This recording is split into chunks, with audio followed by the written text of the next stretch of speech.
예, 반갑습니다. 잘 지내셨습니까? 혹시 저희 홈페이지 hnet2050.org 들어갔는데 잘 안 되셨던 분들이 계셨을지 모르겠어요. 제가 들어가 보니까 안 되더라고요. 그래서 저희 IT 팀한테 얘기해서 다시 고쳤습니다. 혹시 지난번에 들어갔다가 못 들어가신 분은 이번에 다시 들어가시면 될 것 같습니다. 지난주에는 성서와 기후위기, 또 생태위기, 환경보호 이런 문제들에 관해서 말씀을 드렸던 것 같습니다. 근데 우리가 성경을 많이 읽어봤지만 성경에서 기후위기, 또 생태위기 이런 얘기를 들어보신 적이 있으신지요? 아무도 없으시겠죠? 저도 없습니다. 성경은 말이 없는 것 같습니다. 기후위기에 대해서 성경은 아무 얘기도 안 하고 계십니다.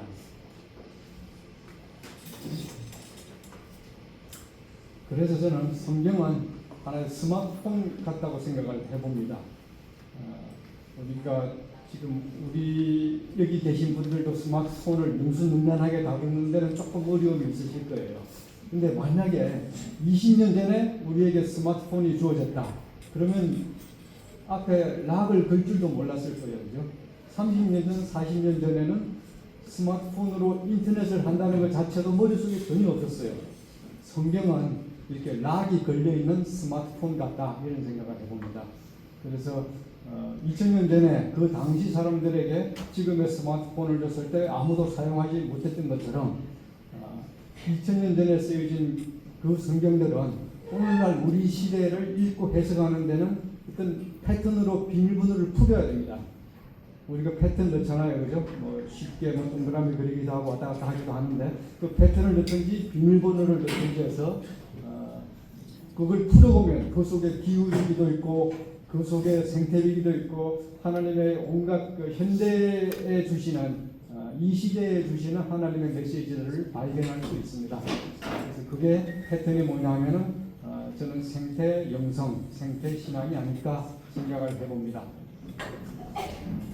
그러면 자연에 담긴 자연에 심어놓고 성경에 심어놓은 하나님의 비밀번호는 뭘까요? 뭐 1, 2, 3, 4, 5, 6, 7 이런 거 아닙니다. 토마스 베리 신부님을 제가 지난주에 잠깐 설명을 드렸었는데요. 그분이 이제 우리 기독교계에서는 생태 영성에 관해서 가장 먼저 큰 목소리를 내신 분이고 굉장히 위대한 업적을 남기신 분이시고요. 최근에는 이제 우리 교황님이 생태신학 또는 뭐 우리 해칙 찬미바도로서 이런 책에 나타난 것처럼 나름대로 성경에 숨겨놓은 그 패턴을 푸신 분이에요. 그래서 성경에 보니까 우리가 모르고 있었던 기후위기나 생태위기가 굉장히 중요한 메시지구나. 하나님이 우리에게 주시는 메시지는 무엇인가 하는 것을 깨달으신 선구자들, 선각자들이라고 생각을 합니다. 저도 그런 분들의 영향을 받고 성경을 새로운 눈으로 보니까 새로운 비밀들이 보였고 지난주에 그런 내용들을 여러분들에게 나누어 드렸던 것 같습니다. 아마 지난주에 혹시 이 중에서 창세기 1, 2, 3장을 다시 읽어보신 분이 계실지 모르겠는데 그렇다면 정말 그분들도 새로운 눈으로 성경을 볼 수 있는 시각이 열리지 않았을까 생각해 봅니다. 자, 21세기 교회는 하나님께서 21세기 교회에 어떤 메시지를 주는지 역사적으로 한번 좀 살펴보도록 하겠습니다. 우리 예수님이 이 땅에 오신 기원 1세기경 그때 기독교의 제일 큰 이슈는 뭐였을까요? 정말 한 분밖에 안 되는 기독교인들밖에 없었어요. 그죠? 예수를 따르는 무리는 그 시대에 정말 적었고 아주 소수의 무리들, 기껏해야 몇백 명, 몇천 명이 활동하던 시대였습니다. 정부에서 기독교인들을 처음에는 용납을 했지만 이후에 네로 황제 시대에 굉장히 핍박을 했죠. 그분들의 우리 선배들의 제일 큰 목적은 뭐냐면 기독교 신앙을 지키고 살아남는 것이었습니다. 그래서 그분들은 동굴 속으로 피신해서 카타콤에서 생활했고 거기에서 무슨 세계 선교를 얘기했겠습니까? 우리가 선교 나갑시다 했겠습니까? 우리 이웃들 가난하고 굶주린 사람들 많으니까 도와주러 나갑시다 했겠습니까? 그 속에서 기도하고 우리끼리 살아남아서 이 복음을 전해야 된다 하는 그 사명이 그 시대 그리스도인들에게 가장 중요한 하나님이 주신 사명이었고 목적이었습니다. 그 이후에 기원후 2세기에서 3세기, 4세기 넘어가면서 그분들에게는 어떤 사명이 주어졌냐 하면은 제가 봤을 때는 예수님이 이제 돌아가시고 부활하신 지가 이미 100년 지나고 200년 지나고 하면은 예수님의 진짜 메시지가 뭐였냐 하는 것에 대해서 제자들의 기억이 다르고 제자들이 또 가르친 것에 대해서 배운 그 제자의 제자들은 서로 각각 다른 생각들을 하게 될 수밖에 없지 않습니까? 우리가 우리 자녀들에게 아무리 좋은 일을 해도 자녀가 우리 얘기를 100% 듣지는 못하거든요. 그래서 그 2세기에서 4세기 제자들 그리스도인들은 성경 말씀을 기록하는 게 가장 중요했습니다. 계속 필사하고 또 필사하고 또 필사하고 필사하고 그래서 하나의 정령을 만드는데 굉장히 큰 노력을 기울였고 그분들은 가장 큰 사명이 바로 복음을 기록하는 것들이었을 거라고 저는 생각을 합니다. 그 이후에 이제 기독교가 로마에 공인이 되고 나서 안정이 되고 난 뒤에 그 당시에 그리스도인들에게 가장 중요했던 것은 그분들은 그 성경이 없었어요. 자기 집에. 우리처럼 집에 성경이 몇 권씩 읽고 그러지 않잖아요. 그죠? 인쇄술이 없었기 때문에 필사본, 쪽보고 어쩌다가 뭐 한두 개 있으면 정말 부잣집이었고 대부분은 성경이 없었어요. 그분들에게 복음을 전하기 위해서는 뭐가 중요하냐면은 어떤 형식, 절차, 색깔, 교회 가면은 우리 성당에 가면 온갖 그 예식들이 있고 그 예식을 통해서 예수 그리스도의 복음을 나타내 주잖아요. 성찬식도 그런 것들이고 또 뭐 이런저런 행사들 하나하나가 부활절부터 시작해서 크리스마스까지 뭐 이런 여러 절기들이 있지 않습니까? 이런 절기들이 복음을 알려주고 복음을 설명해주는 하나의 그림 언어였어요. 이 그림을 보면은 사람들은 누구나 쉽게 예수 그리스도의 메시지가 이거였구나 하고 이해를 하게 되는 거죠. 성경이 따로 없었어도 이걸 지키는 것이 중세교회의 사명이었고요. 그 이후에 이제 근대가 들어서고 인쇄술이 발달하고 제국주의가 막 전 세계로 퍼져나가면서 이제 새로운 사명이 생겼어요. 이제 집주마다 성경을 가질 수 있게 됐어요. 우리는 이제 성경을 통해서 복음을 직접 전해받을 수 있고 그 복음이 담긴 성경을 가지고 전 세계에 나가서 예수 그리스도를 전할 수 있게 됐습니다. 거기다가 제국주의가 팽창하면서 전 세계가 유럽의 식민지가 막 되고 있었잖아요. 그러니까 선교사들이 나가서 복음을 전할 때 굉장히 큰 백그라운드가 생겼던 거예요. 그래서 나가도 그렇게 위험하지 않고 또 고국과의 연락을 통해서 지속적으로 선교비를 지원받을 수 있었고 그러니까 선교가 비로소 세계 선교가 그때 가능해졌던 거예요. 그래서 그 당시 그리스도인에게는 세계 선교라는 가장 큰 사명이 주어지지 않았을까 저는 생각해 봅니다. 그 현대 19세기, 20세기 넘어오면서 기독교인들은 좀 더 이제 학문적인 발달을 하면서 성경을 좀 더 깊이 있게 연구하고 분석하고 하는 것들이 신학자들 사이에서 이루어지게 됐고요. 21세기가 들어오면서 우리는 어떤 생각을 해보게 됩니까? 21세기에 들어오니까 이제 누구나 주머니 속에 핸드폰에 성경을 가지게 됐고 좋은 분들의 강론을 들을 수 있고 성경 공부를 할 수 있고 우리 신부님의 강론을 언제라도 들을 수 있고 이제 이게 중요한 게 아니에요. 중요하지 않다는 게 하지 말라는 얘기가 아니라 누구나 할 수 있고 편하게 접할 수 있다는 얘기죠. 그럼 우리에게 주어진 사명은 뭐냐? 지금 바로 우리 공동의 집이 불타고 있으니까 이 불을 끄야 된다는 사명이 우리에게 주어진 게 아닐까 하고 저는 생각을 해봅니다. 그래서 2015년에 프란시스코 교황님이 백집 찬미 바드 도서를 이제 발간을 하셨고 그 이후로 여러 세계 캐톨릭 교회들 또 대중교회들도 많은 활동을 하면서 생태 영성에 대해서 눈을 뜨기 시작한 21세기가 시작이 되었다고 생각합니다. 교황님은 이 책에서요,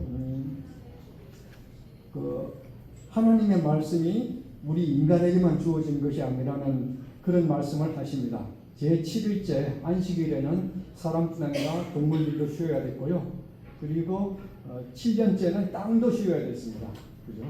땅도 쉬게 하는 은혜, 복을 주신 겁니다. 사람과 다르지 않았습니다. 그리고 7년씩 7번이 지난 49년째가 되면 희년이 선포되고, 희년은 모든 억눌린 자, 빚진 자에게 새로운 삶이 시작되는, 그 사람뿐 아니라 땅과 동물과 가축과 모든 것이 새롭게 시작되는, 새로 리뉴되는 그런 기간이 또 설정이 됐습니다. 이게 바로 하나님께서 우리에게 주신 열쇠를 풀고 들어가서 보면 이 메시지 속에 우리가 자연을 어떻게 대해야 되고, 자연 속에 또 우리가 키우는 가축과 우리 집의 펫과 이런저런 짐승들, 곤충들, 벌레들, 새를 어떻게 대해야 될지, 또 우리 땅에 나는 여러 풀들을 어떻게 대해야 될지 생각해 보게 됩니다. 프란시스코 교황님은 또 이 책에서 희년은 곧 다른 이들과 맺은 관계와 땅과 맺은 관계의 균형과 공정을 보장하는 것이라고 말씀하셨어요. 균형과 공정, 저는 이게 굉장히 중요한 두 단어라고 생각을 합니다. 이 자연계에는 이 밸런스가 무너지면 큰 문제가 생겨요. 먹이사슬의 밸런스가 깨어지면 먹이사슬 전체가 붕괴될 수가 있고요. 자연의 탄소순환의 밸런스가 무너지면 지구기온이 급상승해서 우리 모든 인류, 모든 지구상의 생명체가 제6의 대멸종으로 몰릴 위기에 처해지게 됩니다. 이 밸런스. 그리고 공정, 이 또 하나의 단어는 어떤 거냐면 선진국이 만들어낸 이산화탄소, 선진국이 만들어놓은 이 공해물질로 인해서 가장 고통을 받는 사람들은 후진국 사람들이에요. 가난한 나라 사람들이에요. 그 사람들은 탄소 배출 별로 안 했지만 우리가 만들어 놓은 탄소로 인해서 제일 먼저 자기가 살던 땅이 물에 잠기고 엄청난 홍수 피해를 겪고 가뭄으로 고통받고 난민으로 거리로 내몰리게 됩니다. 공정하지 않은 거잖아요. 잘못은 우리가 했는데 왜 그 사람들이 책임을 지고 그 사람들이 피해를 당합니까? 그죠? 내 이웃이 막 시끄럽게 만들 때 내가 막 봐도 되잖아요. 경찰에 신고할 수도 있잖아요. 공정하지 않으니까 신고하는데 지구에서는 우리가 신고할 때가 유엔밖에 없어요. 불행하게도. 근데 유엔은 힘이 없어요. 강제력이 없어요. 그냥 말만 하는 겁니다. 말. 참 안타까운 거죠.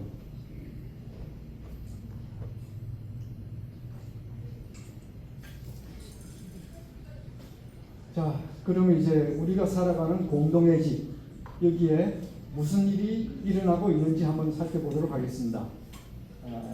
기후과학자들이 얘기하는 것은 지구 평균기온이 올랐다 하는 것은 기준을 언제로 잡느냐 하면은 1850년부터 1900년까지 50년 사이 산해혁명이 일어난 직후 한 50년 기간의 평균 기온을 기준으로 잡습니다. 그때에 비해서 작년에는 몇 도가 올랐을까요? 평균. 자, 1번, 2번, 3번, 4번, 5번, 6번. 우리 사지선다에서 조금 더 늘렸습니다. 자, 1번이라고 생각하시는 분, 예, 2번, 3번, 예, 4번, 5번, 예, 손 드시는 분이 별로 한두 분씩, 각 문항마다 한두 분씩 있습니다. 예. 지구라는 집에 온도 조절 장치가 고장이 났습니다. 그래서 온 집안이 펄펄 끓고 있다고 하는데 펄펄 끓는 그게 몇 도가 오른 거냐면 겨우 1.5도가 올랐습니다. 작년에 1.5도가 오르니까 그 변화는 우리가 피부로 느끼게 되잖아요. 우리 한국 뉴스 늘 보지만 한국에는 엄청난 그 홍수가 그냥 여기어 내리고 가을에도 홍수가 엄청나고 그죠? 여름에는 더워서 살 수가 없고 에어컨 없이는 한국 요즘 살 수가 없습니다. 캐나다 그렇죠. 캐나다도 많이 따뜻해졌죠. 제가 처음 왔을 때만 해도 에어컨 없는 차가 대부분이었는데 지금은 에어컨 없는 차는 하나도 없죠. 다 에어컨 있어야 됩니다. 없으면 살 수가 없습니다. 겨우 1.5도 때문에. 그래서 세계 지도자들은 어떤 것들을 고민하는지 한번 또 살펴보도록 하겠습니다. 자, 다보스 포럼이라고 들어보셨죠? 세계 월드 이코노믹 포럼, 세계 경제 포럼이라는데 해마다 스위스에서 열리는 겁니다. 작년에 다보스 포럼에서 이런 몇 가지 아이템을 놓고 올해 가장 지구에서 심각한 위기는 뭘까 하고 세계 경제 지도자들 또 정치 지도자들이 모여서 투표를 했습니다. 설문조사를 했습니다. 우리 한망성당에 우리 계시는 분들은 뭐가 가장 위험하다고 생각하실까요? 우리 지구에 닥친 문제가. 각자 한번 마음속에 생각해 보시고요. 이 다보스 포럼의 지도자들이 생각하는 그 위험은 어떤 것이었냐면요. 작년에 그 익스트림 웨더, 가장 극심한 날씨, 너무 덥고 너무 건조하고 홍수가 나고 이런 곳에서 산불 나고 익스트림 웨더의 극단적인 기후가 가장 위험하다. 올해 닥친 가장 위험한 일이다라고 평가를 예측을 했습니다. 다보스 포럼은 보통 1월 달에 열리거든요. 그러니까 작년 1월 달에 열리면 작년 1년을 예측한 거죠. 두 번째가 이제 가짜뉴스 얘기고요. 세 번째는 정치, 사회의 양극화, 그 다음에 생활비 상승, 가난, 이런 것들이 있습니다. 그 다보스 포럼에서는 올해는 어떻게 그 설문조사 결과 어떻게 나오냐면요. 올해는 국가 간 무력 충돌 이게 제일 크다고 예측했는데 역시 무력 충돌이 참 많았죠, 그죠? 물론 뭐 많이 정리되기도 했지만 이스라엘도 이제 좀 평화를 가자 지구도 조금 평화를 향해서 나아가고 있고, 그런데 여전히 이제 우크라이나는 아직도 해결될 기미가 안 보이고요. 근데 극한 날씨는 여전히 2등으로 올라가 있습니다.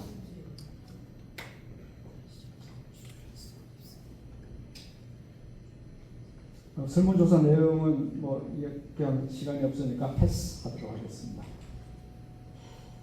그리고 이제 그 1년 예측이 아니라 이 앞부분은 2년 동안 가장 위험한 일이 뭐가 있을까? 그 다음 칸은 앞으로 10년간 우리 지구에 가장 큰 위험이 뭐가 있을까?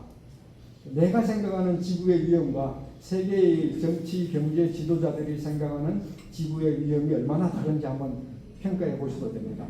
나는 이게 뭐 공해가 제일 심각하다고 생각했는데, 또는 나는 뭐 경제가 제일 큰 문제라고 생각하는데, 하지만 이 다보스 포럼에 나와 있는 분들은 가짜 뉴스가 2년 동안 제일 큰 위험이라고 생각했고, 그다음 극한 날씨 2등, 여기 초록색으로 된 거가 날씨나 지구 생태계와 관련된 겁니다.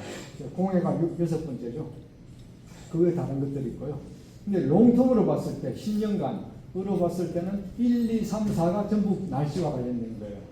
첫 번째는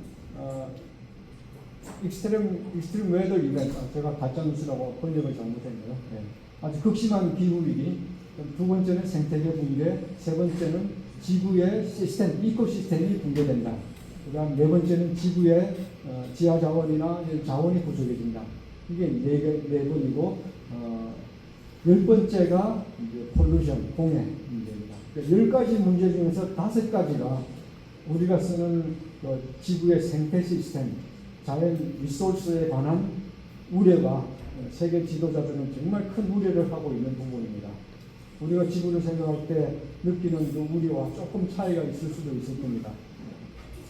근데 그분들은 뭐 우리보다 뭐 똑똑하거나 뭐 잘났거나 한지는 잘 모르겠어요. 그렇지만 나름대로 세계 경제를 이끌고 있고 대단히 글로벌 비즈니스를 만들어 나가고 있는 사람들이에요. 그 다음 정치 지도자들, 우리 그 윤석열 대통령도 몇 년 전에 한번 가서 저기 연설 한번 있고, 한국 대통령들은 주로 가서 한 번씩 참여도 하고 연설도 하고 합니다.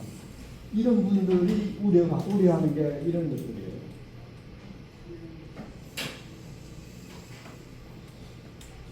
근데 이런 우려를 전혀 신경 쓰지 않는 정치 지도자가 있고 정당이 있습니다. 지금 미국이 그렇고요. 한국도 뭐 과거에는 그랬고, 그리고 온타리오도 그렇고요. 캐나다도 카니가 들어오면서 좀 많이 후퇴를 했습니다. 기후 문제에 관해서. 다들 경제가 막 급하다고 생각해요. 왜냐하면 자기 투표에서 표를 얻어야 되니까. 그 문제에 먼저 마음을 쓰고 있는데, 실제로 세계적으로 많은 지도자들이 생각할 때는 경제 문제, 가난 문제 이런 것보다는 기후 문제가 더 큰 지구적인 문제다 하고 평가하고 있습니다. 우리가 살아가는 공동의 집에 대한 진단과 대책을 세우는 그런 국제 조직이 있습니다. 아까 유엔이 이제 정의 문제를 가지고 이슈화한다고 말씀을 드렸는데요. 유엔에서 하고 있는 두 가지 큰 기후 관련 조직이 있습니다. IPCC라고 하는 데가 있는데요. 기후 변화에 관한 정부 간 협의체. 근데 이름이 정부 간 협의체 그래서 정부 관계자들이 오는 걸로 생각을 했는데 그게 아니고요. 여기는 전 세계 기후 날씨 관련 과학자들이 모여서 의견을 내고 토론하고 서로 논문을 내서 교차 검증하고 그래서 공통된 날씨에 관한 기후에 관한 합의된 의견을 만들어 나가고 조율해 나가는 과학자들의 모임입니다. IPCC. IPCC는 1980년대 조직이 되어서 지금까지 활동하고 있고 처음에는 이분들이 모여서 지구 온도가 조금 평균 날씨가 조금 달라지는 것 같은데 그 원인이 뭘까? 태양의 활동 때문일까? 아니면 지구의 공전 궤도가 지구 공전 궤도는 일정하지 않습니다. 어떨 때는 완전한 원에 가깝다가 어떨 때는 조금 타원형에 가깝다가 이게 10만 년 주기로 왔다 갔다 해요. 그래서 좀 더 가까워지거나 하면은 좀 더 햇빛을 많이 받으니까 기온이 좀 더 올라가는 그런 지구의 영향, 공전 운동이나 또 기울어진 축이 기울어진 정도에 따라서 기후 변화가 좀 생깁니다. 이런 것들을 연구하는 게 IPCC 과학자들이고요. 그 과학자들이 낸 자료와 데이터를 가지고 이거는 정부 간 협의체예요. 정부 간 협의체가 이제 그러면 우리가 어떻게 해야 될까를 고민하는 겁니다. Conference of the Parties, COP이 이제 Conference of Parties인데 해마다 열리고 있고요. 올해 11월 달에 브라질 벨람에서 열리게 됩니다. 여기는 해마다 거의 180여 개국이 참석을 하고 있고요. 캅에서 파리 기후 협정이 여러분 많이 들어봤죠, 그죠? 파리 기후 협정이 만들어졌고 그때 이제 지구의 평균 기온을 산업혁명 이전에 비해서 1.5도, 2도 이상 올리면 안 된다, 위험해질 것 같다. 2015년에 그 합의를 했고, 그래서 그때부터 이제 탄소 배출을 각국이 줄이도록 노력을 하자 하고 이제 그때부터 많은 노력을 하기 시작했습니다. 그래서 캅은 이제 유엔 기후 변화 당사국 총회라고 합니다. 그래서 여기는 180여 개국의 대표단들이 참석을 하고 때로는 국가 지도자가 참석하기도 하고 또 로비스트들이 엄청 많이 참석합니다. 그래서 우리 석유 더 채굴하게 기후변화 활동을 좀 더 이렇게 빨리 진도를 못 나가게 계속 붙잡아 당기는 로비스트들이 엄청나게 많이 참가를 하고요. 저희 같은 기후단체들도 많이 참가를 해서 그 회의장 앞에서 이렇게 머리도 두르고 피켓 두르고 시위합니다. 그래서 이렇게 저렇게 모인 분들이 보통 1년에 한 일주일 정도 내서 한 2주일 정도 회의를 하는데 보통 10만 명 정도 모입니다. 어마어마하게 모이죠. 전 세계에서 모여서 어떤 그룹은 기후변화 별거 아니야. 이거 좀 더 석유를 좀 더 캐야 돼. 이렇게 막 로비하고 우리 같은 사람은 안 돼. 우리 뭐 세미나 열고 막 기후변화 큰 문제야. 우리 곧 죽을 거야. 너네들 위험해. 이렇게 막 얘기하는 그룹이 있고. 근데 정부들은 또 각국의 또 이익이 따로 있잖아요. 우리는 지금 기후변화를 위해서 산업 체계를 바꾸려면 이런 어려움이 있으니까 뭐 해야 돼 말아야 돼 이런 것들을 또 토의하면서 시간을 한 1, 2주 보내게 됩니다. 물론 그 컵이 열리기 전까지 각국의 대표단들이 수시로 따로 회의를 해요. 그래서 작년 같은 경우는 아제르바이잔에서 열렸는데요. 그때 합의된 내용이 뭐냐면 전 세계에서 기후 변화로 인해서 피해를 받는 나라들이 너무 큰 돈을 회복하려면 홍수가 나거나 가뭄으로 피해를 받으면 그걸 다시 이제 되돌려야 되잖아요. 다시 지원을 해서 집도 짓게 만들고 인프라도 건축하고 건설하고 해야 되니까 이 비용이 너무 많이 들어가니까 그 비용을 선진국 너네들이 내 해서 이제 합의를 한 게 있어요. 그게 매년 1조 달러를 모으자 하고 합의를 했어요. 이제 언제까지냐면 2035년까지 조금씩 늘려가지고 2035년쯤 되면은 매년 모으는 게 2.3조 달러 그 정도를 모으자. 그래서 그 모아가지고 어떻게 쓸 거냐? 이게 또 막 서로 싸워요. 야, 우리는 뭐 세계은행에 관리해야 돼. 또 아니면 우리 따로 은행을 따로 만들어서 거기서 해야 돼. 맨날 이런 걸로 싸워요. 이렇게 싸우느라고 벌써 10년 가고 20년 가고 그러다가 지금 망해가고 있는 거예요. 그래서 유엔에서 하는 거는 강제력이었기 때문에 이렇게 참 쉽지 않습니다.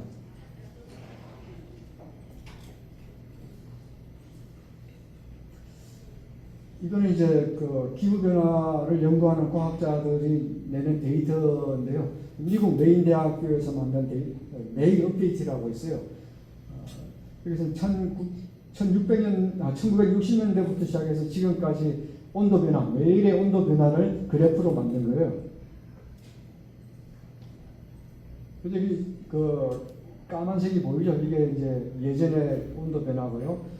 여기 요 2023년 보시면은 희미한 선, 이게 2023년도인데 상당히 높은 데서 형성이 되었고요. 2024년은 주황색이죠. 주황색으로 이렇게 나왔는데 작년은 인류가 태어난 지 지난 100만 년 동안 가장 높은 기온이었어요. 아마 뉴스에서 보신 적 있을 겁니다. 올해보다 더 높았죠, 그죠? 위에서 놀았습니다. 그리고 올해도 상당히 높은 데에서 출발해서 계속 높은 데서 놀고 있습니다. 그래서 작년에는 1.55도가 평균 기온이 높았는데 올해도 아마 1.5도 근처로 되지 않을까 하고 생각을 합니다. 우리는 이런 온도에서 살아본 적이 없어요. 이런 온도에서. 우리는 기껏해야 20만 년, 30만 년 전에 지구 상황에 태어나서 이제 살게 되었는데 이렇게 높은 온도는 겪어보질 못했어요. 근데 우리가 이제 머리가 조금 있으니까 에어컨도 쓰고 난방도 하면서 또 그 댐도 만들어서 물도 공급하고 하면서 조금 살 수가 있긴 한데 얼마나 더 버틸지를 잘 모르겠습니다. 그러면 지구가 이렇게 뜨거워지는데 1.5도 오르고 2도를 향해서 나가고 있는데 왜 그럴까요? 이 그림은 이제 파리시를 적외선 카메라로 찍어냅니다. 1번, 사람이 난방을 많이 사용해서 그래서 지구가 뜨거워졌다 하는 사람들도 있습니다. 그 다음에 대기 중 이산화탄소가 많아져서 3번, 말세라서 4번, 태양이 점점 뜨거워져서 아무도 모른다. 답은 2번이죠. 사람이 난방을 사용하면 물론 이산화탄소가 나와서 그것도 다 될 수도 있어요. 근데 어쨌든 최종 산물은 이산화탄소입니다. 그리고 태양이 점점 뜨거워지는 것, 이거는 완전히 오답입니다. 태양은 점점 지구에 열을 적게 공급하고 있어요. 과학자들이 측정한 결과는. 물론 뭐 매년 그래프로 보면은 작년에는 흑점 활동이 굉장히 활발했어요. 그래서 작년에는 최근 10년 사이에 온도가 한 10년 사이로 왔다 갔다 해요. 태양 온도가 지구로 보내는 에너지가. 그래서 10년 단위로 보면 작년하고 올해는 조금 더 뜨거운 건 맞아요. 근데 롱텀 100년, 200년, 1000년 단위로 보면 지구는 점점 식어가야 맞는 타이밍에 있는 거예요. 그걸 이제 우리는 온실 효과라고 합니다. 우리 옛날부터 온실 효과라는 말을 많이 들어봤는데요. 햇빛이 이렇게 태양이 햇빛을 비추면은 일부는 공기 중에 있는 구름에서 반사돼서 우주로 날아가고 또 공기를 데우면서 공기 상층 부위에는 바깥에 차가운 우주랑 맞닿아 있으니까 이제 열이 또 바깥으로 많이 나가겠죠. 이런 것들로 조금 나가게 되고 또 지표면에서 반사돼서 좀 나가고 또 해빙이나 눈 또 뭐 이렇게 하여간 이런 데서 반사돼서 나가는 빛이 좀 있고요. 나머지는 이제 지구에 다 흡수됩니다. 흡수되는 빛은 열은 어떻게 되냐면은 식물들이 광합성을 하는 게 있고요. 또 바닷물에서 플랑크톤이나 이런 것들이 광합성을 하면서 그 탄소라는 형태로 바꿔서 지구의 해저에 저장을 하고 땅 속에 저장을 해서 탄소 사이클이 들어오고 나가고가 거의 일정하게 맞는 밸런스를 맞춥니다. 그런데 지금 그린하우스 가스, 그러니까 이산화탄소가 많아지면서 이 부분에 이산화탄소가 열을 점점 더 많이 머금게 됩니다. 열을 머금게 되면 우리가 두꺼운 담요를 덮고 있는 것처럼 지구가 바깥으로 방출해야 될 적외선 열을 방출하지 못하고 그 중에 일부가 다시 지구로 돌아옵니다. 그래서 지구가 뜨거워집니다. 그래서 CO2 농도를 측정을 해보면요, 지구의 온도 상승과 거의 일정하게 맞아 들어갑니다. 1960년도부터 지금까지 하와이에 마우나로아라는 섬이 있습니다. 혹시 하와이 여행 가보신 분이 마우나로아 섬이 아주 관광지로 좋다고 그러는데, 그 섬에서 1960년대부터 한 과학자가 산꼭대기에서 이산화탄소 농도를 측정한 결과가 이 그래프입니다.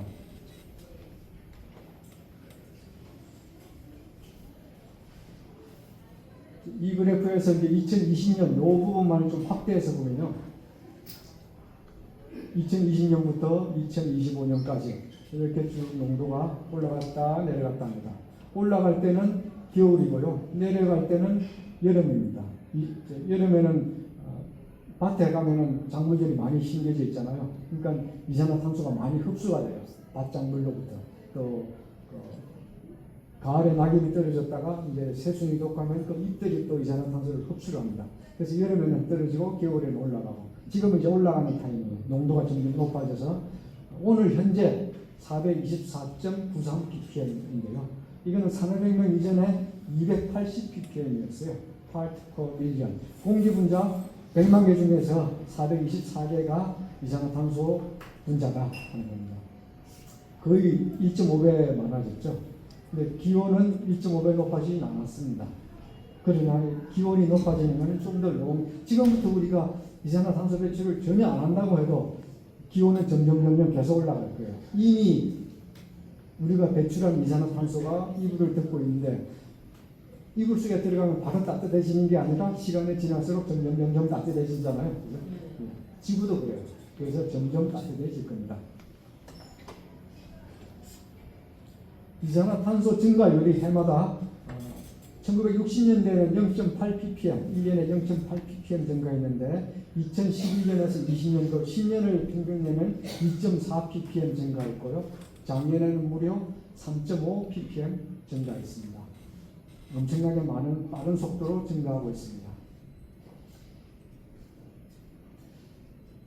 예, 이런 것들을 통해서 보면은 우리가 만든 이산화탄소, 우리의 인간의 활동으로 인해서 생긴 이산화탄소로 인해서 기온이 올라가고, 기온이 올라가면 지구 생태계가 붕괴될 위험에 놓여 있다. 그건 뭘 말하냐? 하나님께서 우리에게 태초해 주신 명령, 이 모든 생명들이 잘 살아가고 땅에 충만하고 복을 누리고 살 수 있게 하라는 우리에게 주어진 청지기의 사명을 우리가 제대로 하지 못하고 오히려 망가뜨리고 있다 하는 메시지입니다. 이 성경 속에서, 자연 속에서 우리는 이 메시지를 받아야 이 문제를 해결해 나갈 수 있는 첫걸음을 뗄 수 있는 겁니다. 네, 여기까지 하겠습니다. 감사합니다.